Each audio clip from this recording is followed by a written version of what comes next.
ભરૂચમાં ખનીજ માફિયાઓ બેફામ બન્યા. મુલર ટોલટેક્સ પરથી પૂરપાટ ઝડપે 3 જેટલી ટ્રકો બેરિયર તોડી પસાર થઈ. મુલર ટોલટેક્સ પર બેરિયર તોડી નાસી જવાના 20 દિવસમાં 4 બનાવ બન્યા હોવાનું જાણવા મળી રહ્યું છે. આજે બેરિયર તોડી પસાર થયેલી ટ્રકો પર ઠાકરધણી લખેલું જણાઈ આવ્યું છે. આ બનાવમાં એક મહિલા ટોલકર્મી બેફામ ટ્રક ચાલકોને રોકવા આવતા બચી જતા મામલો ગંભીર બન્યો છે, જેથી માફિયાઓના સીસીટીવી ફૂટેજ મેળવવામાં આવ્યા છે.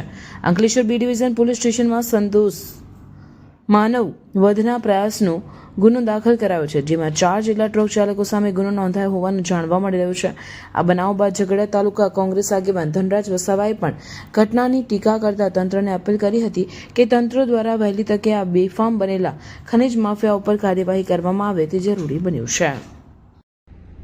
નમસ્કાર મિત્રો, આજે સોશિયલ મીડિયાના માધ્યમથી મુલત ટોલ ટેક્સ ઉપરથી પીળા કલરની જે ભૂમાફિયાઓની ગાડીઓ બેફામ રીતે પસાર થઈ હતી.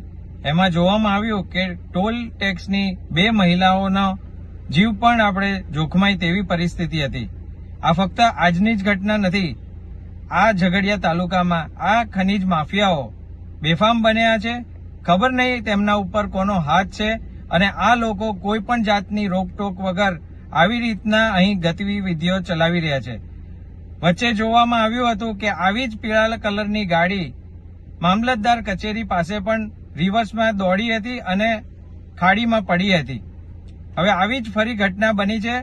મારે આ તંત્રને આ વિડીયોના માધ્યમથી કહેવું છે કે આપ 2 દિવસમાં આવી તમામ ગાડીઓ ઉપર કાર્યવાહી કરો, નહીતર અમારે જાતે રોડ રસ્તા પર ઉતરવું પડશે.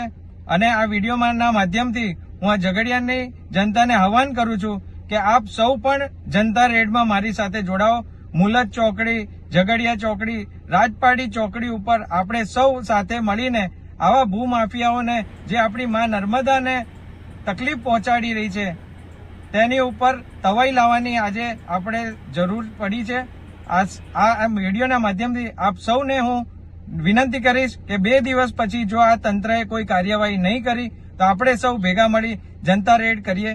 જય હિન્દ, જય ગરવી ગુજરાત.